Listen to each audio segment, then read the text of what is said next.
আজি কেনেকুৱা ধৰণৰ কুশল কৰি কৰিছে। ৰাজনৈতিক দল হিচাপে আপুনি মানে একমাত্ৰ মহিলা কেণ্ডিডেট, গতিকে মানে আপুনি যদি জয় হয় প্ৰথম কি আশা কৰে? প্ৰথম কি নাইও সেইটো যা আছে না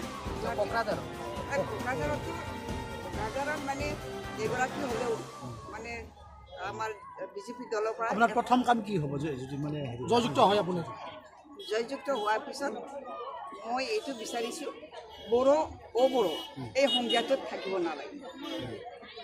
বড়োৰ লগতে অন্যান্য জনগোষ্ঠীৰ লগত অতি পুৰণিকলীয়া যিটো আমাৰ মৰম চেনেহ মিলাপ্ৰীতি, এই মিলাপ্ৰীতিক আমি ঘূৰাই আনিব লাগে।